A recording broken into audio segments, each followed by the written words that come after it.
नमस्कार, आप देख रहे हैं सावन स्पेशल काल चक्र। मैं हूं आपके साथ अंजलि आनंद और मेरे साथ हैं प्रश्न कुंडली विशेषज्ञ पंडित सुरेश पांडे जी। बहुत बहुत स्वागत है पंडित जी आपका। आज है सावन का पहला सोमवार।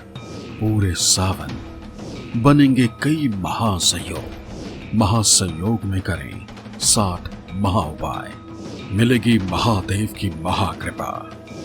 देखिए सावन स्पेशल। तो जी हाँ, सावन का महीना शुरू हो चुका है और आज है सावन का पहला सोमवार। और इस बार सावन के महीने में कई शुभ योग बन रहे हैं। सावन का हर दिन मंगलमयी है और इस बार सावन पर किए गए कुछ महा उपाय, दान और मंत्र जप आपको भगवान भोलेनाथ की असीम कृपा दिला सकते हैं। पूरे सावन आपको अपनी राशि अनुसार भगवान शिव की कैसे पूजा करनी है, साथ ही वो कौन से 60 उपाय हैं जो सावन के महीने में करने से आप सुखी, संपन्न और समृद्धशाली बन सकते हैं, यही बताएंगे आज आपको पंडित सुरेश पांडे जी। इसके अलावा अगर आपका भी कोई सवाल है तो आप हमें फोन कर सकते हैं। हमारा नंबर है 012066524415। और अपनी चर्चा की हम शुरुआत करें उससे पहले जान लेते हैं आज का शुभ मुहूर्त। बताएं पंडित जी। आज 14 जुलाई 2025 दिन सोमवार है। आज श्रावण कृष्ण पक्ष की चतुर्थी तिथि रात 11:59 तक है। इसके बाद पंचमी तिथि शुरू हो जाएगी। सतभिषा नक्षत्र सुबह 6:49 से शुरू हो चुका है। आयुष्मान योग शाम 4:14 तक रहेगा। इसके बाद सौभाग्य योग शुरू होगा। आज सावन का पहला सोमवार है और इसी क्रम में आज के कुछ अशुभ मुहूर्त भी हैं। जैसे सोमवार है तो राहु काल रहेगा सुबह 7:30 बजे से 9 बजे तक। यमगंड काल रहेगा सुबह 10:43 से दोपहर 12:27 तक और गुलिक काल रहेगा दोपहर 2:10 से दोपहर 3:54 तक। इन अशुभ समयों में किसी नए कार्य का शुभारंभ नहीं करना चाहिए। जय मां विंध्यवासिनी। तो सावन का पावन महीना शुरू हो चुका है और आज सावन का पहला सोमवार है। तो ऐसे में इस बार सावन में कितने सोमवार हैं, साथ ही कौन से ऐसे योग हैं जो इस बार के सावन को बहुत खास बना रहे हैं, आइए जान लेते हैं पंडित जी से। बताएं पंडित जी। देखिए 11 जुलाई से सावन महीने की शुरुआत हो चुकी है। सावन का समापन 9 अगस्त शनिवार को होगा। इस बार सावन कुल 29 दिनों का है। सावन में इस बार कुल 4 सोमवार होंगे। सावन का पहला सोमवार आज अर्थात 14 जुलाई को है। सावन का दूसरा सोमवार 21 जुलाई को है। इसी दिन कामिका एकादशी और रोहिणी व्रत भी है। सावन के दूसरे सोमवार में सर्वार्थ सिद्धि योग, अमृत सिद्धि योग बना हुआ है। सावन का तीसरा सोमवार 28 जुलाई को है। सावन के तीसरे सोमवार में विनायक चतुर्थी और रवि योग भी है। सावन का चौथा सोमवार 4 अगस्त को है। सावन के चौथे सोमवार पर रवि योग सर्वार्थ सिद्धि योग बना हुआ है। सावन में इस बार कुल 4 मंगला गौरी व्रत होंगे। 15 जुलाई को सावन का पहला मंगला गौरी व्रत, 22 जुलाई को दूसरा मंगला गौरी व्रत, 29 जुलाई को सावन का तीसरा मंगला गौरी व्रत और इस तरह से 5 अगस्त को सावन का चौथा मंगला गौरी व्रत होगा। 23 जुलाई को सावन की शिवरात्रि है। 24 जुलाई को हरियाली अमावस्या है। हरियाली अमावस्या के दिन अमृत सिद्धि योग, सर्वार्थ सिद्धि योग, गुरु पुष्य योग बनेगा। 27 जुलाई को हरियाली तीज है और इस दिन रवि योग बनेगा। 29 जुलाई को नागपंचमी है और इस दिन रवि योग बनेगा। 9 अगस्त को रक्षाबंधन है और इसी दिन सावन का महीना समाप्त होगा। जय मां विंध्यवासिनी। तो चलिए अब राशि अनुसार चर्चा की शुरुआत करते हुए सबसे पहले बात करेंगे मेष राशि की।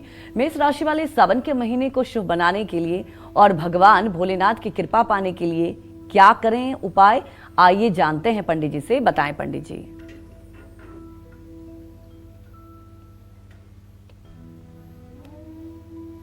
देखिए मेष राशि के जातकों को कहना चाहूँगा कि सावन में भगवान शिव की कृपा पाने के लिए आप हर रोज एकदम ब्रह्म मुहूर्त में उठ जाइए, आपसे रिक्वेस्ट है, और स्नान और नित्य क्रिया से निवृत्त होकर के प्रातःकाल सूर्य को अर्घ दीजिए, गायत्री मंत्र का जप करिए। हो सके तो अपने घर में बैठकर जो देवी देवताओं की आप नित्य पूजा करते हैं उसे कर लीजिए। अगर आपके घर के आसपास कोई शिवालय है तो वहाँ जरूर जाइए, और वहाँ अगर ज़्यादा नहीं कर सकते हैं तो भगवान शिव का कम से कम जल से तो अभिषेक कर ही दीजिए। अगर दूध, शहद, गन्ने के रस से करिए तो सर्वोत्तम, नहीं तो कम से कम जल से अभिषेक तो कर ही दीजिए, बेलपत्र चढ़ा ही दीजिए, एक घी का दिया जला ही दीजिए और कुछ प्रसाद चढ़ा दीजिए।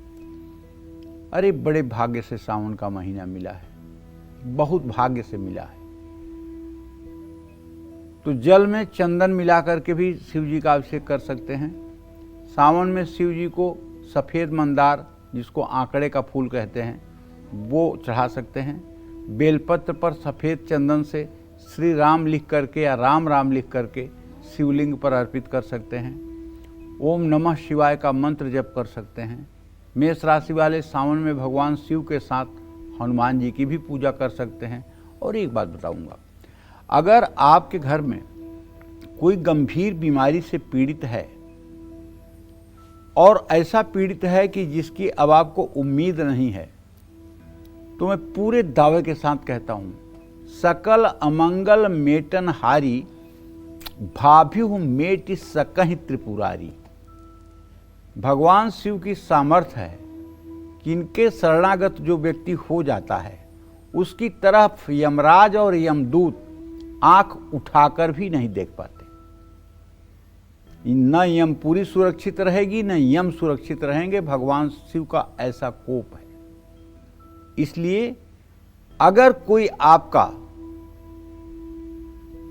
गंभीर स्थिति में शारीरिक रूप से है तो 1000 बेलपत्र की व्यवस्था करके और उसको अच्छे से पानी से धो करके उस पर चंदन का इत्र छिड़क करके, सफ़ेद चंदन या अष्टगंध को घोल करके, चमेली का कलम बना करके और तीनों पत्तियों पे राम राम लिखिए। और तीनों पत्तियों पे राम राम लिखने के बाद जब 1000 बेलपत्र इकट्ठे हो जाएं तो किसी शिवालय में बैठ करके आप शिवालय में शिवलिंग के दक्षिण दिशा में बैठिएगा, उत्तर की तरफ मुंह करके एक एक महामृत्युंजय मंत्र बोलते हुए ओम हौम ओम जूम ओम श ओम भूर्भुवः स्वः त्र्यंबकम यजामहे सुगंधिं पुष्टिवर्धनम् उर्वारुकमिव बन्धनान् मृत्युर्मुक्षीयमामृतात् ओम भूर्भुवः स्वः ओम जूम श हौम ओम। तो या ओम हौम जूम शह चतुराक्षरी मंत्र या त्रयाक्षरी मंत्र ओम जूम शह कुछ भी, या ओम त्र्यंबकम यजामहे सुगंधिं पुष्टिवर्धनम् उर्वारुकमिव बन्धनान् मृत्युर्मुक्षीयमामृतात्, ये मंत्र बोलते हुए और आप बेलपत्र चढ़ाते जाइए। 1000 बेलपत्र चढ़ाते हुए जल भी गिराते रहिए। ये साधना 3 दिन अगर आप कर दीजिए, जैसे आज सोमवार से शुरू किया, सोमवार, मंगलवार, बुधवार आपने 3 दिन कर दिया, आपको दावे के साथ कह सकता हूँ छोटी छोटी दवाइयाँ उनके लिए संजीवनी बन जाएगी और उनकी सेहत ठीक हो जाएगी। इसमें कोई संदेह की गुंजाइश ही नहीं है, बशर्ते आपको करना है। हाँ, अगर बेलपत्र मिलने में आपको असुविधा हो तो जो बेलपत्र आज आप चढ़ा रहे हैं उसको 2-4 घंटे के बाद आप उतार करके और फिर से धो करके दूसरे दिन वही बेलपत्र फिर राम राम लिख करके वही बेलपत्र आप चढ़ा सकते हैं। बेलपत्र 15 दिनों तक अशुद्ध नहीं होता है और उसको धो करके फिर भगवान शिव को चढ़ाया जा सकता है। ये बात भी समझ लीजिए। जय मां विंध्यवासिनी। तो वृषभ राशि वाले के बारे में भी जानेंगे, लेकिन उसके पहले हमारे एक दर्शक जुड़ चुके हैं दिल्ली से, प्रियंका। प्रियंका, आप अपने सवाल पूछ सकते हैं पंडित जी से। हेलो पंडित जी, प्रणाम। हाँ, सदा सुखी रहिए।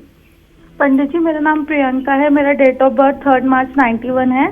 समय 4:26 दिन के, फरीदाबाद, हरियाणा। पंडित जी, मेरे 2 प्रश्न हैं। एक, मेरा कोर्ट में केस चल रहा है मेंटेनेंस और डिवोर्स का, पर 4 साल से मेरा मेंटेनेंस ही डिसाइड नहीं हुआ अभी तक, तो मेरा डिवोर्स कब तक होगा? और दूसरा प्रश्न मेरे करियर से है। मैंने डिजिटल मार्केटिंग का कोर्स किया हुआ, बट मुझे एक अच्छी जॉब नहीं लग रही। मुझे एक परमानेंट जॉब कब तक लगेगी? देखिए, अभी आपके विवाह विच्छेद में समय लग सकता है। ये समय 1.5 से 2 साल का भी हो सकता है, 2.5 साल का भी हो सकता है। नंबर 1 बात। नंबर 2 बात नौकरी की। चंद्रमा से 10वें भाव का स्वामी मंगल है। मंगल और शनि का सदाष्टक योग है। अभी दिसंबर तक अच्छे नौकरी के लिए आपको इंतज़ार करना पड़ेगा बेटा। और अगर आप चाहती हैं कि आपको अच्छी नौकरी मिल जाए तो आप हर सोमवार को शिव मंदिर में जा कर के जल, दूध, बेलपत्र चढ़ाइए, घी का दिया जलाइए, पेड़ा या बर्फ़ी लेकर जाइए, उसका भगवान शिव को भोग लगाइए और घी का दिया जला के वहीं मंदिर में बैठ कर के कम से कम 108 बार नमः शिवाय का जप कर लीजिए। अगर ये उपाय आप चारों सोमवार करेंगी तो निश्चित रूप से आपका पारिवारिक जीवन भी आगे सुचारू रूप से ठीक हो जाएगा और आपकी आर्थिक स्थिति के लिए नौकरी का अच्छा होना भी संभव हो जाएगा। जय मां विंध्यवासिनी। तो वृषभ राशि वाले सावन के महीने को शुभ बनाने के लिए और भगवान शिव की कृपा पाने के लिए क्या उपाय करें, ये जान लेते हैं पंडित जी से। बताएं पंडित जी। देखिए, वृषभ राशि के जातकों को बताना चाहूँगा कि सावन में भगवान शिव की कृपा पाने के लिए एकदम आलस्य का त्याग करिए। सूर्योदय से पहले उठ जाइए, नित्य क्रिया करके स्नान कर लीजिए। स्नान करके सूर्य को अर्घ्य दे करके अपने घर के पूजा स्थान में बैठ करके जो नित्य की आपकी पूजा है उसको पूरा कर लीजिए। उसके बाद किसी शिवालय में प्रसन्नतापूर्वक जाइए। वहाँ जल, दूध, गन्ने का रस, शहद, घी, दही, जितनी चीज़ों से ज़्यादा हो सके अभिषेक करिए। अभिषेक करने के बाद सुंदर जल से भगवान शिव को, शिवलिंग को साफ करके बेलपत्र चढ़ाइए। बेलपत्र के साथ जल भी चढ़ाते रहिए। फिर धूप दीप जलाइए। फिर उसके बाद भगवान शिव को भोग प्रसाद अर्पित करिए, जो भी आपकी शक्ति सामर्थ्य हो। और उसके बाद पान चढ़ाइए। पान, एक पीला पान लेकर के उसका बीड़ा बनाकर उस पर लौंग की कली चुभो करके भगवान शिव के सन्मुख रखिए उसको। और इसके बाद में आरती करिए, कपूर से आरती करिए। और उसके बाद हो सके तो साष्टांग प्रणाम करिए और नंदी जी के कानों में 5 बार ओम नमः शिवाय कहिए। नंदी जी के दाहिने कान में 5 बार ओम नमः शिवाय कहिए। और किसी ज़रूरतमंद व्यक्ति को दूध का दान करिए। वृषभ राशि वाले सावन में दही से शिव जी का अभिषेक करें तो ये भी अच्छा है। शिवलिंग पर कम से कम 108 बेलपत्र चढ़ाएं। शिव स्तोत्र और पंचाक्षरी स्तोत्र का पाठ कर सकते हैं। शिव स्तुति का पाठ करने से भी वृषभ राशि वालों पर भोलेनाथ जल्दी प्रसन्न होंगे। वैसे भोलेनाथ तो जल्दी प्रसन्न होते ही हैं। आशुतोष तुम अवधर दानी, आरत हरहूँ दीन जन जानी। इतना जल्दी प्रसन्न होने वाले कोई देवता नहीं है। ये त्रिदेवों में एक ऐसे महादेव हैं जो अपने भक्तों की छोटी छोटी अदा पर भी फिदा हो जाते हैं। तो इसलिए जो लोग भगवान शिव की उपासना करते हैं, जो लोग भगवान शिव की पूजा अर्चना करते हैं, जो लोग भगवान शिव में तन्मय होकर के अपने जीवन को समर्पित करते हैं, ऐसे लोगों का धरती पर जन्म लेना साकार हो जाता है। जय मां विंध्यवासिनी। तो सावन के महीने में पंचमुखी महादेव की पूजा का क्या महत्व है, ये भी जानेंगे पंडित जी से। लेकिन उसके पहले हमारी एक दर्शक जोधपुर से रचना जुड़ चुकी हैं। रचना, आप सवाल पूछ सकती हैं। हाँ, प्रणाम पंडित जी। हाँ, सदा सुखी रहिए। हाँ जी, मुझे मेरे पति के बारे में, मेरी बच्ची के बारे में और एक मेरे ननद का बच्चा है उसके बारे में पूछना है। मेरे पति की डेट ऑफ बर्थ है 21/1/80। इनका काम, ये वकील है और आर्थिक स्थिति अच्छी रहे इसके लिए क्या करना चाहिए। मेरी बच्ची का बर्थ है 22/9/2009। इसने साइंस लिया है, इसके आगे फ्यूचर कैसा रहेगा। और सर ये कुछ कहना नहीं मानती है। और मेरे ननद के बच्चे का है 13/5/2005। उसका फ्यूचर किस लाइन में है, क्या करना चाहिए, ये बताइए सर। देखो, पहली बात तो रचना ये कहना चाहता हूँ कि जहाँ तक आपके पति के आजीविका का प्रश्न है तो आपके पति भाव का स्वामी बनता है प्रश्न से मंगल, और उससे 10वें भाव का स्वामी बनता है शनि। मंगल शनि की सदाष्टक योग की स्थिति है। अभी आपके पति की प्रैक्टिस बिल्कुल ठीक नहीं चल रही है, किसी तरह से ये चल रहे हैं, बस इतनी बात है। अगर ये चाहते हैं कि इनके जीवन में कामयाबी मिले तो इन्हें 100 दिनों तक लगातार शाम को सुंदरकांड का पाठ करना चाहिए। हनुमान जी के चित्र के सामने घी का दिया जलाकर रखना चाहिए। हनुमान जी को कुछ भोग प्रसाद चढ़ाना चाहिए।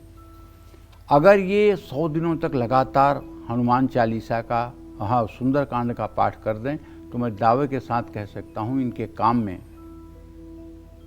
जो मतलब कि वृद्धि होगी उससे इनका जीवन संतुष्ट हो जाएगा। जहाँ तक आपने अपने बेटी के बारे में प्रश्न पूछा है तो मैं बताना चाहूँगा बुध और शुक्र की स्थिति तृतीय एकादश है। टैलेंट है उसके अंदर, अभी बच्ची है, शरारती है, 16 साल की है। तो मैं कहना चाहूँगा कि रचना इसके 10वें भाव का स्वामी बृहस्पति है। वैसे ये मैनेजमेंट के क्षेत्र में बहुत अच्छा कर सकती है। डॉक्टर इंजीनियर तो बनते हुए नहीं दिखाई दे रही है, लेकिन मैनेजमेंट के क्षेत्र में अच्छा कर सकती है, या इसे ला करवा करके इससे भी जज की तैयारी आप करवा सकती हैं। और इसका जो थोड़ी सी शरारत है, ये शरारत कम करने के लिए इसको आप सिखाइए कि ये नित्य गणेश चालीसा का पाठ किया करे। अगर ये नित्य गणेश चालीसा का पाठ करने लगे और भगवान गणेश की पूजा करने लगे तो निश्चित रूप से इसके अंदर सुधार आएगा। जय मां विंध्यवासिनी।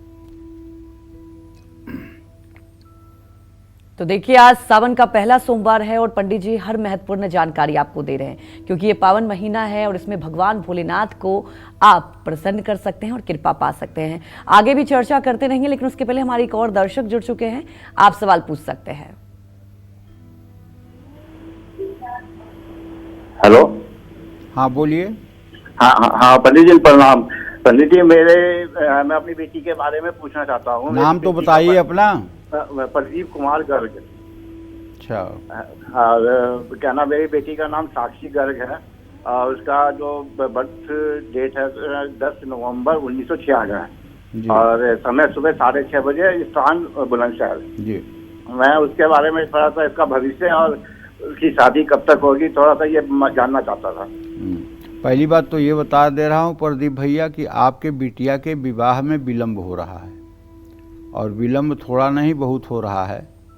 अब ये मतलब कि जो है 29 साल की होने जा रही हैं और अभी भी शनि चंद्रमा का द्वितीय द्वादश संबंध है। मुझे निकट भविष्य में इनका विवाह होता हुआ दिखाई नहीं दे रहा है।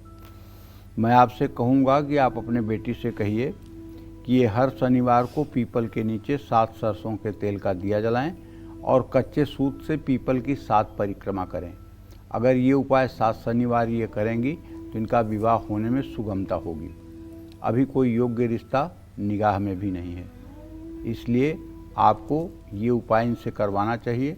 और सावन में नित्य इन्हें भगवान शिव की पूजा उपासना करनी चाहिए और कम से कम सोमवार को तो शिव मंदिर जरूर जाना चाहिए, शिवालय जरूर जाना चाहिए और वहाँ भी विधिपूर्वक विधि विधान से जैसे हो सके भगवान शिव की पूजा उपासना करना चाहिए। व्रत कर सकती हैं तो बहुत अच्छी बात है, इससे शिव जी प्रसन्न होंगे और इन्हें योग्य वर देंगे। जय मां विंध्यवासिनी। तो चलिए चर्चा को आगे बढ़ाएंगे और जानते हैं पंडित जी से कि सावन के महीने में पंचमुखी महादेव की पूजा का क्या महत्व है। बताएं पंडित जी। देखिए, आश्चर्य मत करिए कि शिव जी के 5 मुख हैं कि 4 मुख हैं कि 3 मुख हैं कि 10 मुख हैं कि सहस्त्र मुख हैं। कहूं कहाँ जहां शिव नहीं। इस संसार में कोई ऐसा कण नहीं है जहां शिवजी न हो। शिवजी सर्वत्र विराजमान है। एक बार एक लोग एक बड़े संत के पास गए, बोले कि मुझे गुरु दीक्षा लेनी है। तो उस संत ने कहा कि आप चले जाइए अमुक स्थान पर एक शिवालय में पुजारी जी रहते हैं और उन्हीं से आप दीक्षा ले लीजिए। तो उस शिवालय में गए तो देखे वहाँ एक बुजुर्ग अपना पैर फैला करके और शिवलिंग पर पैर रख करके आराम कर रहे हैं। तो बड़ा गुस्सा किए, बोले अरे तुम कैसे अधम आदमी हो कि शिवलिंग पर पैर रख करके मतलब कि पड़े हुए हो, ये क्या मुझे गुरु मंत्र देगा? तुम्हें शर्म नहीं आती भगवान शिव के ऊपर पैर रख करके? बोले भैया सही कह रहे हो, मुझे शर्म आ रही है, लेकिन मैं अपना पैर उठा नहीं पा रहा हूँ, मुझसे उठ नहीं रहा है। आप मेरा पैर उठा करके शिवलिंग से हटा दीजिए। उन्होंने कहा अच्छा। तो वो जा करके पैर उठा करके दूसरी जगह रखे, जहाँ दूसरी जगह रखे वहाँ भी शिवलिंग, फिर हटा के तीसरी जगह रखे वहाँ भी शिवलिंग, चौथी जगह पे रखे पैर वहाँ भी शिवलिंग। बोले भगवान ये माया क्या है? कहन कहूँ कहाँ जहाँ शिव नहीं। तुम जहाँ कदम रख करके चल रहे हो ना, हर जगह शिव जी हैं। कोई ऐसी जगह नहीं है जहाँ शिव नहीं है। इस संसार का एक किनका ऐसा एक अणु और परमाणु ऐसा नहीं है जिसमें भगवान शिव ना हो। अथा तो ब्रह्म जिज्ञासा, ये कण कण भगवान शिव से व्याप्त है। हाँ, जो जिस भाव से उनको भजता है उस भाव से उसको फल देते हैं। कोई उन्हें अपना गुरु मानता है, कोई उन्हें अपना पिता मानता है, कोई उन्हें अपना स्वामी मानता है, कोई उनका अपने को दास मानता है। जो जिस भाव से भजता है उसको उस भाव से वो सुख देते हैं। सावन में पंचमुखी महादेव की उपासना का बहुत महत्व है। भगवान शिव के 4 मुख चारों दिशाओं में और 5वां मध्य में है। 5 मुखों के कारण भगवान शिव पंचानन पंचवक्त्र भी कहलाते हैं। भगवान शिव का पूर्व मुख सृष्टि का सूचक है। इनका पूजन वायु तत्व के रूप में किया जाता है। भगवान शिव का पश्चिम मुख प्रलय का सूचक है, निर्विकार है, और इनका पूजन पृथ्वी तत्व के रूप में किया जाता है। भगवान शिव का उत्तर मुख कृपा का सूचक है। ये मुख विकारों का नाश करने वाला है और इनका पूजन जल तत्व के रूप में किया जाता है। भगवान शिव का दक्षिण मुख स्थिति का सूचक है, निंदित कर्म को शुद्ध बनाने वाला है और इनका पूजन करने से तेजस तत्व के रूप में किया जाता है। भगवान शिव का ऊर्ध्वमुख ज्ञान का सूचक है। इनका पूजन आकाश तत्व के रूप में किया जाता है। तो इस तरह से भगवान शिव की पूजा उपासना करने से मनुष्य की सारी मनोकामनाएं पूरी होती हैं। इसमें कोई दो राय नहीं है। जय मां विंध्यवासिनी। तो मिथुन राशि वाले सावन के महीने को शुभ बनाने के लिए और भगवान शिव की कृपा पाने के लिए क्या करें उपाय, आइए जानते हैं। बताएं पंडित जी। यस्यांके च विभाति भूधर सुता देवापगा च मस्तके भाले बाल विधुर गरले गरलोयम यस्योरसी व्यालराट सोयम भूति विभूषण सुरवरः सर्वाधिपः सर्वदा सर्वः सर्वशिवः शशिनिभः श्री शंकरः पातु माम्। हे भगवान शिव, पूरे जगत का कल्याण करिए प्रभु। सबको सद्बुद्धि दीजिए, सबको सद्ज्ञान दीजिए, सबको सत्मार्ग पर चलाइए प्रभु। यही आपसे विनम्र प्रार्थना है। मिथुन राशि वाले सावन में भगवान शिव की कृपा पाने के लिए हर रोज गन्ने के रस से भगवान शिव का अभिषेक करें। सावन में हर रोज भगवान शिव को धतूरा, बेलपत्र और भांग अर्पित करें।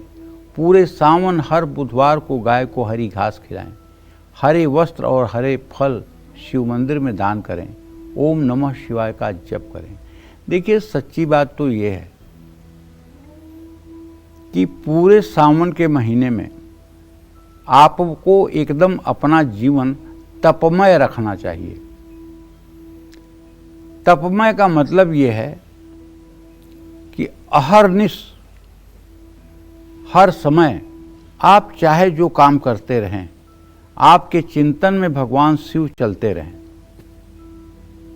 और अगर भगवान शिव की छवि बार बार आपके दिमाग में नहीं आ पा रही है तो ओम नमः शिवाय तो आ ही सकता है, नमः शिवाय तो आ ही सकता है।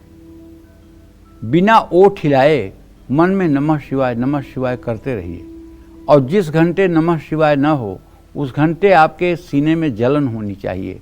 कह रहे ये घंटा तो मेरा बेकार गया, मैंने भगवान शिव का स्मरण नहीं किया।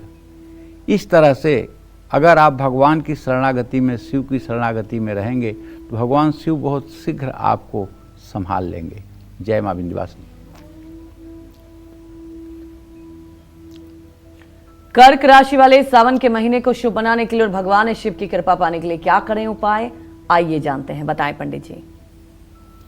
कर्क राशि के जातकों को बताना चाहूंगा कि देखिए, आपका राशि स्वामी चंद्रमा होता है और चंद्रमा भगवान शिव के मस्तक पर विराजमान है। और आपकी अगर कर्क राशि है तो आपको तो विशेष रूप से सावन का महीना आनंददायक है, क्योंकि सावन के महीने में प्रायः सूर्य कर्क राशि में ही रहता है। आपके राशि में सूर्य सावन के महीने में रहता ही है, तभी सावन का महीना होता है। चंद्रमा की राशि है और उसमें सूर्य का प्रवेश होता है, तभी सावन का महीना होता है। तो कर्क राशि के जातकों को चाहिए कि आलस्य का त्याग करके ब्रह्म मुहूर्त में उठ करके स्नान और नित्य क्रिया के से निवृत्त होकर के सूर्य की आराधना करके, सूर्य को अर्घ्य दे करके, योग प्राणायाम करके, अपने घर में स्थापित देवी देवताओं की पूजा करके शिवालय के लिए निकलें और शिवालय में जाकर के भोलेनाथ का यथोपचार पूजन करें। कर्क राशि वाले सावन में भगवान भोलेनाथ की कृपा पाने के लिए शक्कर मिला हुआ दूध भगवान शिव पर अभिषेक करें। सावन में सफ़ेद मंदार के फूल भोलेनाथ को चढ़ाएं, जिसको आकोन भी कहते हैं। शिवलिंग पर सफ़ेद चंदन और अखंडित चावल जरूर चढ़ाएं। सावन में किसी ज़रूरतमंद व्यक्ति को सफ़ेद वस्तुएं दान करें। ओम ह्रीम ह्रौम नमः शिवाय मंत्र का जप करें। सावन के हर सोमवार को शिव मंदिर में बैठकर शिव चालीसा का पाठ करें, और ज़्यादा अच्छा होगा कि आप नमः शिवाय का पाठ करें। अगर पूरे सावन आप 1 घंटे शिवालय में बैठकर और ओम नमः शिवाय का जप कर लें, उत्तर मुँह करके आसन पर बैठकर और शिवालय में, तो मैं दावे के साथ कहता हूँ, चाहे जितनी बड़ी दरिद्रता से आप पीड़ित होंगे, चाहे जितनी बड़ी बेरोजगारी होगी, चाहे परिवार में जितनी बड़ी बीमारी होगी, और चाहे जितने बड़े तनाव और विषाद में आप होंगे, सारा समाधान आपको 40 दिनों के अंदर मिल ही जाएगा। इसमें कोई संशय नहीं है। इसको करके देखिए और परिणाम देखिए। जय मां विंध्यवासिनी। तो आगे भी चर्चा करेंगे, लेकिन उसके पहले हमारे एक दर्शक जुड़ चुके हैं, आप सवाल पूछ सकते हैं। हेलो। हाँ बोलिए। हाँ प्रणाम गुरु जी। खुश रहिए। नाम बताइए। मोहन नामदेव जी। मेरे 2 प्रश्न हैं सर जी। मेरी 2 पुत्रियां हैं, दोनों ससुराल में परेशान हैं, घर में कलह से भी और धन से भी। दूसरा सवाल है मेरा स्वयं का। मैं मास पारायण करता था, लेकिन 1 वर्ष से कुछ ऐसी शारीरिक कुछ मानसिक ऐसी स्थिति है कि मैं रामायण नहीं कर पा रहा हूँ। मुझे बहुत दुख है। कुछ ऐसा उपाय बताइए सर कि मेरी बच्चियां सुखी हो जाएं और मेरे मास पारायण पूरे हो जाएं। देखिए, बच्चियों को सुखी होने के लिए तो मैं यही कहूँगा कि अपने बच्चियों से कहिए, दोनों बच्चियों से कहिए, ओम गंग गणपतये नमः। गणेश जी का ये 5 अक्षर का मंत्र है, ओम गंग गणपतये नमः। अगर इस मंत्र का 10 माला जप 100 दिन लगातार कर लें, तो 100 दिन के बाद उन्हें दिखाई देगा कि उनके परिवार से कलह समाप्त हो रही है और उनके जीवन में संपन्नता आ रही है। लेकिन ये उपाय कम से कम 2.5 वर्षों तक करना चाहिए।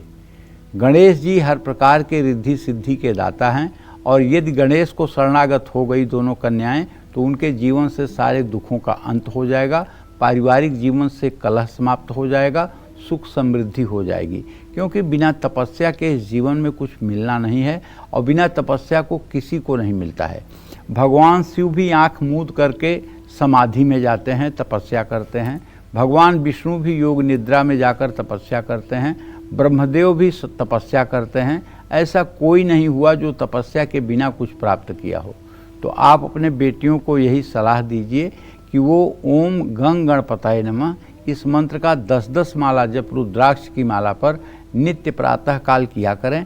100 दिनों के बाद, जब वो अशुद्ध रहें तो ना करें, और 100 दिनों के बाद उनके जीवन में हर तरह से अमन चैन दिखाई देने लगेगा। अपने घर में एक गणेश जी की मूर्ति भी स्थापित करें, और गणेश जी की मूर्ति के सामने रोज़ तिल के तेल या घी का दिया जला दिया करें, और हो सके तो गणेश जी को पीले फूल चढ़ाएं, दूर्वा और लड्डू का भोग चढ़ाएं। इससे निश्चित रूप से उनका जीवन बदलेगा, इसमें कोई दो राय नहीं है। जहाँ तक आपके मांस पारायण छूटने का बात है, इसमें दो गलतियाँ आपसे हुई होंगी। या तो आप किसी वैष्णव अपराध को किए होंगे, किसी वैष्णव में आपने कोई कमी ढूंढी होगी, किसी वैष्णव के अंदर आपने कोई बुराई देखी होगी कि अमुक व्यक्ति विद्वान नहीं है, अमुक व्यक्ति ये बात गलत बोलता है, अमुक व्यक्ति की ये बात सही नहीं है। वैष्णव अपराध के बाद पाठ होना बंद हो जाता है, जप होना बंद हो जाता है, भजन होना बंद हो जाता है। और दूसरा, खान पान दूषित हो जाए या कुसंग पड़ जाए तब ये होता है, नहीं तो राम नाम की जिसके ऊपर नशा चढ़ गया वो फिर उतरने वाला नहीं होता है।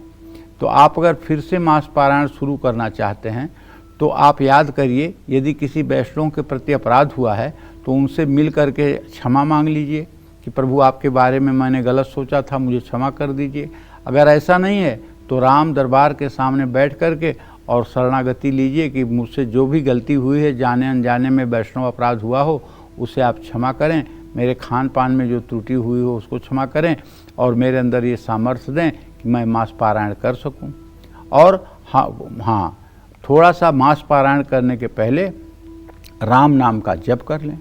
राम नाम का जप अगर आप कर लेंगे तो निश्चित रूप से राम नाम मणि दीप धरु जीह देहरी द्वार, तुलसी भीतर बाहरव जो चाहत उजियार। अगर राम नाम का जप आप 10 दिन 5 दिन कर लेंगे, 1-1 घंटे, तो आपका फिर मांस पारायण शुरू हो जाएगा। और अगर आप चाहें तो नवान पारायण भी कर सकते हैं। जय मां विंध्यवासिनी।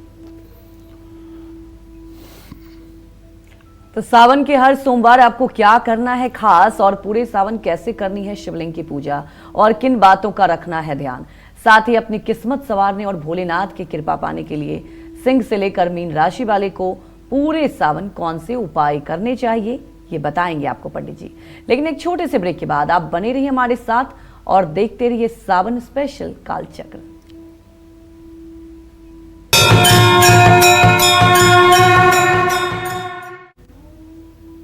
ब्रेक के बाद आप सभी का एक बार फिर से स्वागत है सावन स्पेशल कालचक्र में।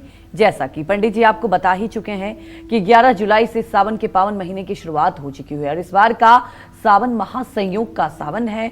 और आज यानी कि सावन के पहले सोमवार पर पंडित सुरेश पांडे जी 12 राशि वालों को भगवान शिव की पूजा से जुड़े वो खास उपाय बता रहे हैं, जिसको पूरे सावन करने से उनकी हर मुश्किल हल हो सकती है। ऐसे में अपनी चर्चा को अब आगे बढ़ाते हुए जान लेते हैं कि सावन के हर सोमवार शिवलिंग पर क्या अर्पित करना चाहिए, बताएं पंडित जी। देखिए, सावन के पहले सोमवार यानी आज शिवलिंग पर जल, दूध, गन्ने का रस, शहद, घी, दही, इन सब चीज़ों से अभिषेक करना चाहिए। और सब चीज़ों से अभिषेक करने के बाद बिल्वपत्र चढ़ाना चाहिए, भस्म विभूति चढ़ाना चाहिए। भगवान ने सामर्थ्य दिया है तो रुद्राक्ष की माला चढ़ाना चाहिए। ये सब वस्तुएं चढ़ानी चाहिए। अखंडित चावल चढ़ाना चाहिए। और सावन के दूसरे सोमवार पर शिवलिंग पर सफ़ेद तिल चढ़ाना चाहिए। सावन के तीसरे सोमवार पर शिवलिंग पर मूंग अर्पित करना चाहिए। सावन के चौथे सोमवार को शिवलिंग पर अलसी अर्पित करना चाहिए। लेकिन इसका मतलब नहीं कि गए 10 दाना मूंग रख के चले आए, गए अलसी रख के चले आए, ऐसा नहीं चलेगा। पूजा का जो विधान है वो पूरा विधान आपको पूरा करना पड़ेगा। जल, दूध, गन्ने का रस, शहद, दही, घी, इन सब चीज़ों से अभिषेक करके और शुद्ध जल से शिवलिंग को साफ करना पड़ेगा।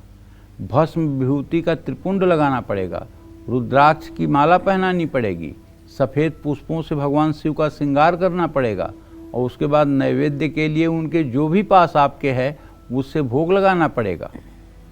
धतूरे का फल, मंदार की मंजरी, सफ़ेद मंदार अकवन की मंजरी, ये सब वस्तुएं भी चढ़ानी पड़ेंगी। ऐसा नहीं कि केवल गए 10 दाना अलसी छींट के चले आए तो भगवान शिव बड़े प्रसन्न हो जाएंगे, आपके ऊपर नाचने लगेंगे। ऐसा कुछ नहीं है। आपकी पूर्ण शरणागति होनी चाहिए और पूरी निष्ठा के साथ आप पूजा करेंगे, तब जाकर के शिव जी प्रसन्न होंगे। शिव जी भाव के भूखे हैं, वस्तु के भूखे नहीं हैं, शिव जी भाव के भूखे हैं, कभी भी वस्तु के भूखे नहीं हैं। ये बात आप समझ लीजिए। जय मां विंध्यवासिनी। तो सिंह राशि वाले के बारे में भी जानेंगे कि इस महीने क्या उन्हें खास उपाय करने चाहिए, लेकिन उसके पहले हमारी एक दर्शक जुड़ चुकी है अहमदाबाद से। रचना, आप सवाल पूछ सकती हैं। प्रणाम पंडित जी, रचना बात कर रही हूँ मैं अहमदाबाद से जी। मेरी डेट ऑफ बर्थ है 18 दिसंबर 1987, सुबह के 10:15 पोरबंदर गुजरात। पंडित जी मेरे 3 प्रश्न है, 2 मेरे बारे में और एक मेरे मम्मी के बारे में। मेरे बारे में पंडित जी मैं पूछना चाहती हूँ कि मैंने मैरिड लाइफ में प्रॉब्लम चल रहा है, तो अभी कोर्ट केस चल रहा है लास्ट 6 मंथ से, पर जो न्याय मिलना चाहिए था वो हमें फैमिली कोर्ट में नहीं मिला। तो अभी हमने हाई कोर्ट में रिवीजन पिटीशन मतलब हाई कोर्ट में गए हैं, तो उसमें हमें कब तक निकलेंगे और कैसी सफलता मिलेगी और मेरा हक और न्याय मिलेगा मुझे। और दूसरा प्रश्न है कि ड्यूरिंग द केस चलते हुए कुछ वकीलों ने मेरे साथ धोखाधड़ी की थी और मिसकंडक्ट भी किया था, वो सब ऑन रिकॉर्ड है। तो उनके खिलाफ मैंने कंप्लेन की थी स्टेट लेवल पर, तो कुछ हुआ नहीं। तो आगे कैसी सफलता मिलेगी? अभी मैंने आगे BCI में कंप्लेन डाली है, तो उसमें मुझे कब तक न्याय मिलेगा? और तीसरा प्रश्न मेरे मम्मी के बारे में है। तो मम्मी की 61 अप्रोक्स एज है पंडित जी, तो उनको कोई ना कोई बीमारी रहती है, मतलब शरीर में दर्द रहता है, कुछ ना कुछ वो बीमार रहती है। मतलब देखिए ऐसा है, समस्याएं बहुत बड़ी बड़ी हैं आपकी, और उसके विषय में रचना जी मैं आपसे सिर्फ इतना कहना चाहूँगा कि आपके पंचम भाव का स्वामी शनि है और प्रश्न लग्न का स्वामी शुक्र है। शुक्र शनि की स्थिति तृतीय एकादश की है। अगर आप नित्य 10 बार दुर्गा चालीसा का पाठ करना शुरू कर दें सुबह शाम, तो आपको सोचना ही नहीं है कि आपको न्याय कैसे मिलेगा और न्याय कौन देगा। माँ सिंहवाहिनी दुर्गा जज के बुद्धि को बदल देंगी, वकील के बुद्धि को बदल देंगी और आपको न्याय मिल जाएगा। यहाँ तक कि आपके पति की बुद्धि को बदल देंगी, जिसमें आपका भला होगा वही होगा। लेकिन ये पाठ कम से कम 100 दिन तक तो चलना चाहिए, 10 बार सुबह 10 बार शाम। और भगवती दुर्गा की आराधना भी आपको करनी चाहिए। नवरात्र के 9 दिनों के व्रत भी करने चाहिए। 9 दिनों तक कठोर व्रत करते हुए तपस्या करनी चाहिए। और किसी से बदले की भावना से पूजा नहीं करनी चाहिए, बल्कि न्याय पाने के लिए पूजा करनी चाहिए। और जहाँ तक आपने न्याय की उम्मीद की है, अगर आप भगवती दुर्गा की उपासना करेंगी तो सचमुच में जो न्याय होगा वो आपको प्राप्त होगा। रही बात रचना, आपने अपने मम्मी के बारे में जानना चाहा है, तो देखो उनके स्वास्थ्य में काफ़ी गिरावट के संकेत दिखाई दे रहे हैं, क्योंकि रोगेश शुक्र लग्न में बैठा हुआ है। ऐसे लोगों को एलर्जी की भी समस्या होती है, बॉडी पेन की भी समस्या होती है, तो नसों की भी समस्या होती है। तो ऐसे में माता जी के वजन के बराबर चावल अगर शुक्रवार को तौल करके और उसे ज़रूरतमंद लोगों में बांट दिया जाए तो काफ़ी हद तक माता जी की सेहत ठीक हो सकती है। मेरा यही अनुमान है। जय मां विंध्यवासिनी। तो सिंह राशि वाले सावन के महीने को शुभ बनाने के लिए और भगवान शिव की कृपा पाने के लिए क्या करें उपाय, आइए जानते हैं। बताएं पंडित जी। सिंह राशि के जातकों को कहना चाहूँगा कि आप भी जैसे अन्य राशि के जातकों को बता रहा हूँ, आपको भी बता रहा हूँ कि ब्रह्म मुहूर्त में उठ जाइए भाई, और उसके बाद नित्य क्रिया से निवृत्त होकर के सूर्य को अर्घ दीजिए, गायत्री मंत्र का जप करिए, प्राणायाम करिए, योग करिए, और अपने घर में जो देवी देवता हैं उनकी कम से कम पूजा करिए। और उसके बाद किसी शिवालय में जा कर के भगवान शिव की कृपा पाने के लिए जल में लाल चंदन घिस कर मिला लीजिए, उससे शिव जी का अभिषेक करिए। हाँ, अगर आपको रुद्र सूक्त नहीं आता है तो अपने मोबाइल में रुद्र सूक्त यूट्यूब में टाइप कर दीजिए, और जब रुद्र सूक्त बजने लगे तो आप अभिषेक करिए, देखिए आनंद आ जाएगा। आज अगर मोबाइल अभिशाप बना हुआ है तो मोबाइल कुछ मामले में वरदान भी है। जैसे मोबाइल से रील देख करके और यूट्यूब पे गंदे गंदे मतलब कि जो है चीज़ें देख करके, और इतना ज़्यादा खराब लोग मतलब कि न्यूज़ भर दे रहे हैं जिसका कोई और छोर नहीं है, उससे जहाँ दिमाग डिस्टर्ब होता है, वहीं अगर आप धार्मिक चीज़ों को जैसे पुरुष सूक्त, रुद्र सूक्त, श्री सूक्त और विष्णु सहस्रनामावली, गोपाल सहस्रनामावली, ये सब अगर आप अपने मोबाइल से सुने तो आपका मोबाइल खरीदना, मोबाइल रखना और आपका जीवन तीनों धन्य हो जाएंगे। तो इसलिए अगर रुद्र सूक्त आप शिव मंदिर में बजा रहे हैं, नहीं भी पूजा कर रहे हैं, केवल रुद्र सूक्त अगर आप मोबाइल से शिवालय में बजा रहे हैं, हाथ में फूल लेकर खड़े हैं और 16 मंत्र जब रुद्र सूक्त के हो जाएं तो दोनों हाथों से अंजलि बना करके और पुष्प आप शिवलिंग पर चढ़ा दीजिए। इससे ही आप तर जाओगे यार, पक्का तर जाओगे, इसमें कोई दो राय नहीं। किसी भी असंभव कार्य के लिए भगवान शिव के सामने हाथ जोड़ोगे, वो काम आपका पूरा हो जाएगा, बशर्ते रुद्र सूक्त चलना चाहिए। और आप अपने घर में भी पूरे सावन महीने में सुबह शाम रुद्र सूक्त जरूर बजाइए। इससे निश्चित रूप से एक, अगर आपके घर में वास्तु दोष है, अगर आपके घर में लोग बीमार रहते हैं, पितर दोष है या प्रेत बाधा का दोष है, या घर में आवाज़ें सुनाई देती हैं, घर में पायल की आवाज़ आती है या घर में किसी चीज़ की आवाज़ आती है, तो आप रोज़ रुद्र सूक्त सुबह शाम चलाइए अपने घर में और फिर 40 दिनों के बाद परिणाम देख लीजिए। बेलपत्र, सफ़ेद फूल, ये सब वस्तुएं शिवलिंग पर चढ़ाइए। हर शाम शिवलिंग के पास गाय के घी का दिया जलाइए। सावन में हर रोज़ शिव गायत्री मंत्र का जप करिए। सावन में हर रोज़ शिव जी की पूजा करने के बाद अमृत वाणी सुनिए। सिंह राशि वालों को सावन में शिव महिम्न स्तोत्र का भी पाठ करना चाहिए, जिससे शिव की अपार कृपा मिलती है। जय मां विंध्यवासिनी। तो सावन के महीने में आपको किन चीजों से बिल्कुल परहेज करना चाहिए, ये भी जानते हैं पंडित जी से, बताएं पंडित जी। देखिए, सावन के महीने में चौमासा के हिसाब से तो कहते हैं सावन साग न भादों दही, आश्विन दूध न कार्तिक मही, चौमासा के हिसाब से कहते हैं। और कहीं कहीं ये है कि सावन के महीने में दूध का सेवन नहीं करना चाहिए। आयुर्वेद के अनुसार सावन के महीने में दूध का सेवन हानिकारक होता है, खासकर कच्चा दूध सावन के मौसम में तो पचना मुश्किल होता है। इस मौसम में वात, पित्त और कफ का असंतुलन बहुत सी बीमारियों को बढ़ाता है। ऋतु परिवर्तन के कारण सावन में शरीर में वात बढ़ता है। ऐसे में सावन मास में ऐसी सब्जियां नहीं खाना चाहिए जो वात को बढ़ाएं। बैगन को द्वादशी, चतुर्दशी और कार्तिक मास में भी नहीं खाना चाहिए। सावन मास में हरी पत्तेदार सब्जियां नहीं खानी चाहिए, क्योंकि ये सब्जियां शरीर में वात को बढ़ाती हैं, उनमें कीड़े भी हो सकते हैं। सावन के दौरान कढ़ी का सेवन भी नहीं करना चाहिए। इन सब बातों का ध्यान अगर आप रखें खान पान का, तो शरीर स्वास्थ्य ठीक रहेगा और पूजा पाठ में मन भी लगेगा। जय मां विंध्यवासिनी।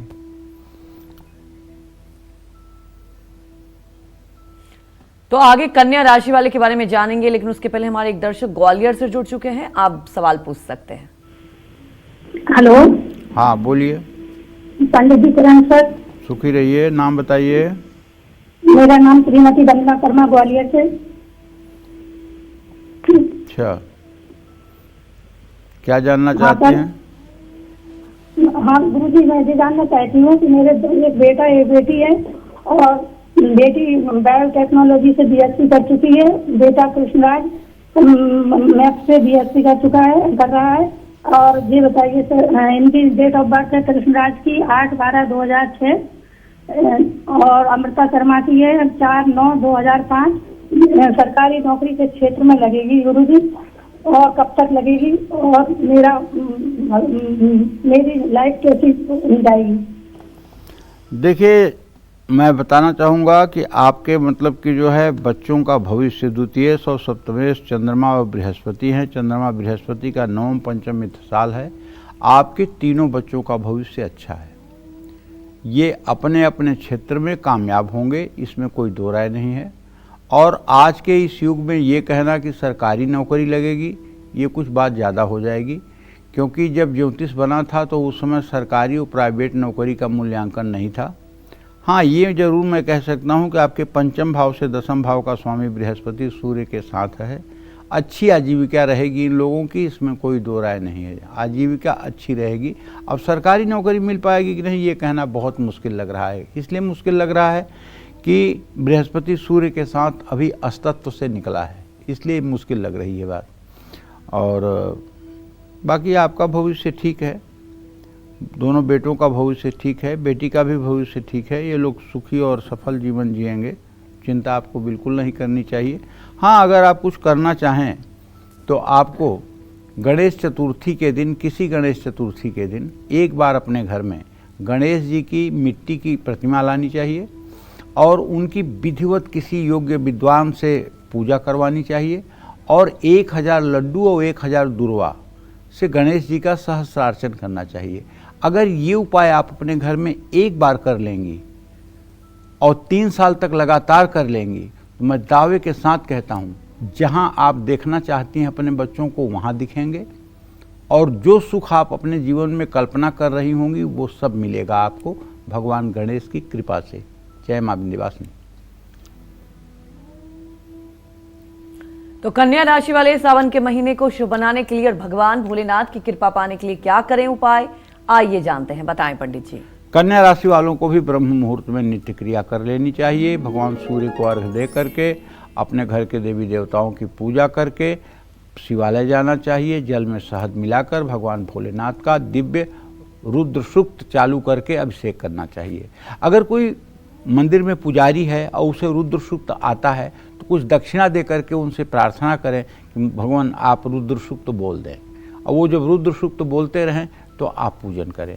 सावन में शिवलिंग पर हर रोज कम से कम 11 बेलपत्र तो जरूर चढ़ाएं और महामृत्युंजय मंत्र का जब भी पूरे सावन महीने करते रहें। और अगर कहीं यात्रा करनी है आपको तो एक बेलपत्र शिवलिंग पर से आप हाथ जोड़कर शिव जी से प्रार्थना करके कि प्रभु कवच के रूप में आपका एक बेलपत्र चाहिए, वो ले लीजिए, अपने ऊपर के जेब में रख लीजिए। और जहाँ यात्रा करनी हो, अगर आप यात्रा करेंगे तो आप समझ लीजिए कि ये आपके लिए कवच जैसा काम करेगा और आप सुरक्षित रहेंगे और आप जिस उद्देश्य से जाएंगे वो मनोकामना भी आपकी पूरी होगी। जय मां विंध्यवासिनी। तो पंडित जी, अभी आपने कहा कि यात्रा कर रहे हैं तो भगवान शिव के बिल्कुल प्रार्थना करके बेलपत्र लेके जाना चाहिए, लेकिन जब यात्रा करके वापस आते हैं तो उस बेलपत्र का क्या करना चाहिए? उस बेलपत्र को किसी जल में प्रवाहित कर देना चाहिए, किसी जल में प्रवाहित कर देना चाहिए। आपके घर में कोई शुद्ध गमला हो तो उस गमले में डाल करके शुद्ध जल उसके ऊपर डाल देना चाहिए। अच्छा, हाँ जी पंडित जी। तो आगे अब चर्चा करते हैं और तुला राशि वाले के बारे में जान लेंगे कि तुला राशि वाले सावन के महीने को शुभ बनाने के लिए और भगवान भोलेनाथ की कृपा पाने के लिए क्या उपाय कर ले, जान लेते हैं, बताएं पंडित जी। देखिए, तुला राशि के जातकों को भी वही कहना चाहूँगा कि भाई आलस से त्यागो, सावन में उठो ब्रह्म मुहूर्त में। चाहे आप विद्यार्थी हो, चाहे आप व्यवसायी हो, चाहे आप नौकरी करते हो। देखो, एक बात तो साफ साफ सुन लो, अगर इस शरीर को तुम चाहे जितने बढ़िया पलंग पर सुला दो, चाहे जितने अच्छे गद्दे पर सुला दो और चाहे जितने अच्छे बेडरूम में सो, ये एक दिन जलाया जाएगा, जलाया जाएगा, जलाया जाएगा। और जब इसको जलना है तो इससे कस करके काम करवा लो ना। जैसे दिल्ली में एक कानून है कि डीजल गाड़ी 10 साल के बाद नहीं चलेगी, पेट्रोल गाड़ी 15 साल के बाद नहीं चलेगी। तो अगर आपने नई गाड़ी खरीद करके 10 साल में 10,000 किलोमीटर चलाया तो ये कौन सी बुद्धिमानी है? जितनी ज़रूरत है उतना चला लीजिए, 1,00,000, 2,00,000, 3,00,000 किलोमीटर चला लीजिए। इसी तरह से इस शरीर का भी अंत एक दिन होना है, इसे जलना है। इससे जितना ज़्यादा से ज़्यादा आप काम करा सकते हैं करा लीजिए। तो आलस से तो आने मत दीजिए। आलस से तभी नहीं आएगा जब आप सोचेंगे कि मैं मन नहीं हूं, मन मेरा है, और उसको घसीट करके आप काम करेंगे। तो तुला राशि वाले भी पूरे सावन भगवान शिव का गाय के घी, इत्र और सुगंधित तेल से अभिषेक करें। सावन में शिव जी को माखन मिश्री का भोग लगाएं। ओम नमः शिवाय का हर समय जप करने में तल्लीन रहें। 108 बेलपत्र की माला बना करके शिवलिंग पर या शिव भगवान की मूर्ति पर चढ़ाएं। सावन में किसी ज़रूरतमंद व्यक्ति को वस्त्र दान करें। सावन में केसर की मिठाई भगवान शिव को अर्पित करने से सभी मनोकामना पूरी होती है। और तुला राशि के जातक सावन में शिव तांडव स्तोत्र का पाठ करें। जय मां विंध्यवासिनी। तो सावन के महीने में आपको शिवलिंग पर भूलकर भी कौन सी चीजें नहीं चढ़ानी चाहिए, ये भी जानते हैं, बताएं पंडित जी। देखिए, मैं आपको बताता हूँ शिवलिंग पर भूलकर भी कौन सी चीज़ नहीं चढ़ानी चाहिए। तो शिवलिंग पर भूलकर भी आपको हल्दी नहीं चढ़ानी चाहिए। हल्दी का संबंध भगवान विष्णु और सौभाग्य से है। शिवलिंग पर केतकी का फूल भी अर्पित ना करें। केतकी के फूल को भगवान शिव ने त्याग दिया था। शिवलिंग पर नारियल पानी भी नहीं चढ़ाना चाहिए। नारियल माँ लक्ष्मी का प्रतीक है, जिनका संबंध भगवान विष्णु से है, इसलिए शिव जी पर पानी वाला नारियल जो है उस नहीं अर्पित करना चाहिए। शिवलिंग पर कुमकुम नहीं चढ़ाना चाहिए। कुमकुम सौभाग्य का प्रतीक है और भगवान शिव बैरागी हैं। शिवलिंग पर शंख से जल अर्पित नहीं करना चाहिए, क्योंकि शिव जी ने शंखचूर्ण नामक असुर का वध किया था और शंख को उसी का असुर का प्रतीक माना जाता है। तुलसी शिवलिंग पर अर्पित नहीं करनी चाहिए। शिवलिंग पर खंडित चावल अर्पित नहीं करना चाहिए। ये सब चीज़ें ध्यान रखने योग्य हैं। जय मां विंध्यवासिनी। तो वृश्चिक राशि वाले सावन के महीने को शुभ बनाने के लिए और भगवान शिव की कृपा पाने के लिए क्या करें उपाय, आइए जानते हैं। बताएं पंडित जी। वृश्चिक राशि के जातकों को बताना चाहूँगा कि आप भी प्रातःकाल उठ करके पूरे उत्साह में उठिए और नित्य क्रिया से निवृत्त होकर के स्नान ध्यान करके एकदम गायत्री मंत्र पढ़ करके योग प्राणायाम करके अपने देवी देवताओं की पूजा करके सूर्योदय तक आप एकदम निवृत्त हो जाइए। और यदि शिव मंदिर जा सकते हैं या घर में आपने शिवलिंग स्थापित किया हुआ है, चाहे पारद शिवलिंग हो चाहे मतलब नर्मदेश्वर शिवलिंग हो, उसकी विधिवत पूजा कीजिए। कच्चा दूध शहद मिले हुए जल से शिवलिंग का अभिषेक करिए। शिवलिंग पर पीले फूल चढ़ाने से भगवान शिव का आशीर्वाद मिलेगा। रुद्र सूक्त बजाते रहिएगा। सभी राशि के लोग शिव मंदिर में ही बैठ करके शिव चालीसा का पाठ कर लीजिए। रुद्राक्ष की माला पर ओम नमः शिवाय का पूरे सावन जप करिए। सावन में हर मंगलवार शिव जी के अंशावतार हनुमान जी को चमेली और सिंदूर के तेल का चोला चढ़ाएं। सावन में किसी जरूरतमंद व्यक्ति को मसूर की दाल का दान करें। पूरे सावन शिवाष्टोत्तर सतनामावली का जप करें। जय मां विंध्यवासिनी। तो अब बात कर लेते हैं धनु राशि की। धनु राशि वालों को पूरे सावन कैसे भगवान शिव की पूजा करनी चाहिए और कौन से उपाय करने चाहिए, आइए जानते हैं। बताएं पंडित जी। धनु राशि के जातकों को बताना चाहूँगा कि जैसे हर राशि के लोग नित्य क्रिया करेंगे वैसे आप भी करिएगा। और सावन में भगवान शिव की कृपा पाने के लिए दूध में केसर मिलाकर भगवान शिव का अभिषेक करिएगा। हर रोज़ शिवलिंग पर बेलपत्र और आंकड़े के फूल चढ़ाइएगा। शिवलिंग पर चने की दाल और पीले फूल अर्पित करिएगा। रुद्र गायत्री मंत्र ओम तत्पुरुषाय विद्महे महादेवाय धीमहि तन्नो रुद्रः प्रचोदयात्, इस मंत्र का यथासंभव जप करिएगा। जरूरतमंद बच्चों में बेसन के लड्डुओं का प्रसाद बांटिएगा। केला आम पपीते का दान करिएगा। धनु राशि वाले शिव की विशेष कृपा पाने के लिए पूरे सावन पंचाक्षर स्तोत्र नागेंद्रहाराय त्रिलोचनाय भस्मांगरागाय महेश्वराय नित्याय शुद्धाय दिगंबराय तस्मै नकाराय नमः शिवाय, इस तरह से पंचाक्षर स्तोत्र है। ये आपको स्तोत्र रत्नावली या स्तोत्र रत्नाकर में मिल जाएगा, या अपने YouTube में आप पंचाक्षर स्तोत्र करके डालेंगे तो आपका YouTube बोलने लगेगा। तो सारी चीज़ें अब आपकी मोबाइल में उपलब्ध है। अब आप ये बहाना नहीं कर सकते कि ये हमको नहीं मिल रहा है। अब सब कुछ है। रील देखने के लिए, YouTube देखने के लिए, ऐसे ऐसे उंगली करने के लिए आपके पास समय है, और पूजा पाठ के लिए उसका उपयोग करने के लिए समय नहीं है। ये गलत बात है। अगर आप सुख चाहते हैं तो भगवान की शरणागति में होना पड़ेगा। बिना तपस्या के किसी को कुछ प्राप्त नहीं होता है। जय मां विंध्यवासिनी। तो रुकते हैं एक छोटे से ब्रेक के लिए। आप देखते रहिए सावन स्पेशल कालचक्र। ब्रेक के बाद स्वागत है आपका सावन स्पेशल कालचक्र में। और चलिए जल्दी से अब जानते हैं मकर राशि वाले को कि उनको पूरे सावन महीने कैसे भगवान भोलेनाथ की कृपा पाने के लिए पूजा करनी चाहिए, कौन से उपाय करनी चाहिए, आइए जान लेते हैं। बताएं पंडित जी। देखिए, आप सभी राशि के लोगों को कह रहा हूँ, पूजा करने के साथ साथ आप मानसिक पूजा जरूर शिव जी की करिएगा सुबह शाम। और मानसिक पूजा कैसे करिएगा, मकर राशि वाले क्षमा करें, जरा मानसिक पूजा बता रहा हूँ, 1 मिनट का इंतजार करिए। क्योंकि हो सकता है आप शिवालय में न जा पाएँ, हो सकता है कि आप अपने घर के पूजा स्थान में न बैठ पाएँ, हो सकता है कि आप ज़्यादा पूजा न कर पाएँ। तो आप अपने बेड पर भी बैठ करके शांत चित्त होकर 2 मिनट के लिए केवल आंख बंद करके ये सोचिए, आत्मा त्वं गिरिजामति, ये मेरे शरीर में जो मेरी आत्मा है, हृदय के पास ध्यान करिए, ये जो मेरी आत्मा है शिव स्वरूप है। यहाँ भगवान शिव का ध्यान करिए। और जो मेरी बुद्धि है वो पार्वती स्वरूपा है। पार्वती के शिव जी के बगल में पार्वती माता को एकदम अति अति अतीव तेजस्विनी के रूप में आप देखिए, सहचरा प्राणा। और ये मेरी जो श्वास आ जा रही है ना, ये नंदी आदि शिवगण हैं।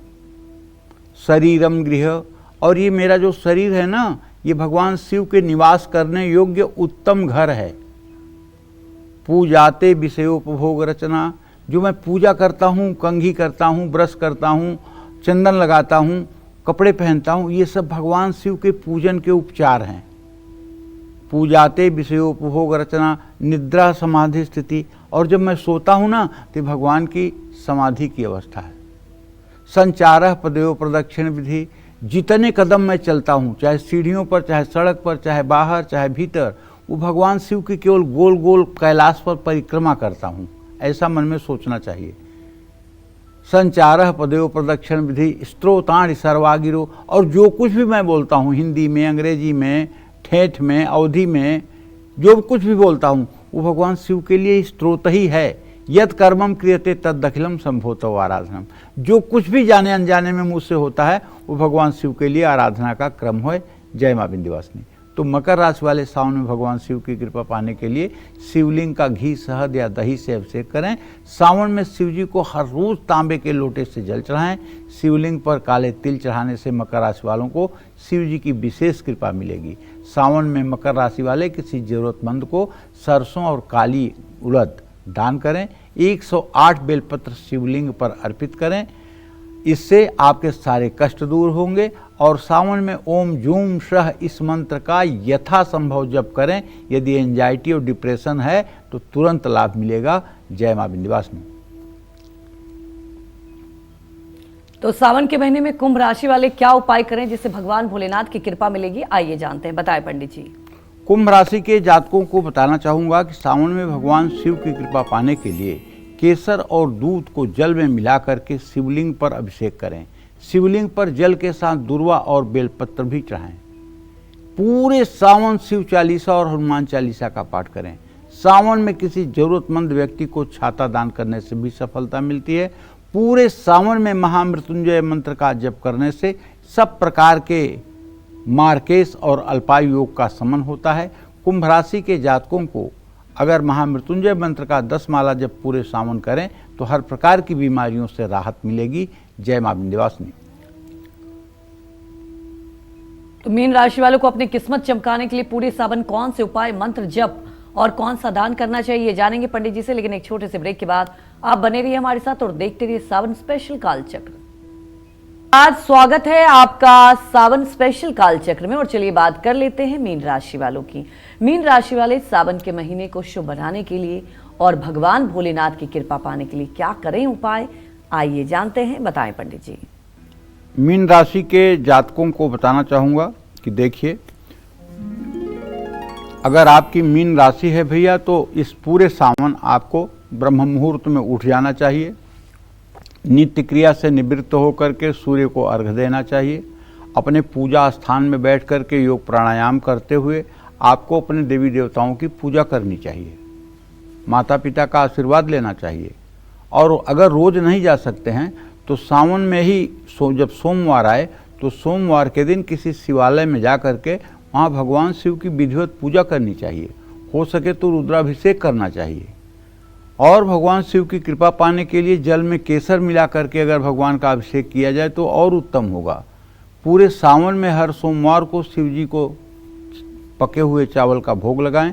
शिवलिंग पर पीले चंदन का लेप करने से मीन राशि वालों को शिव की विशेष कृपा मिलती है।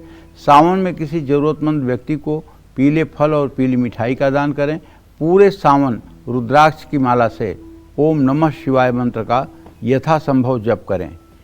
निश्चित रूप से इससे आपकी मनोकामना पूरी होगी। जय मां विंध्यवासिनी। पंडित जी, आज हमारे दर्शकों को आपने इतनी महत्वपूर्ण जानकारी दी, आपका बहुत बहुत धन्यवाद। धन्यवाद। और उम्मीद यही करते हैं कि आपको भी आज का हमारा विषय बहुत पसंद आया होगा। कल फिर एक नए विषय और आपकी परेशानियों को दूर करने के लिए ढेरों उपाय लेकर आएंगे। हम पंडित सुरेश पांडे जी के साथ। तब तक कालचक्र की पूरी टीम को अनुमति दीजिए और देश दुनिया की खबरों को देखते रहने के लिए देखते रहिए News 24। नमस्कार।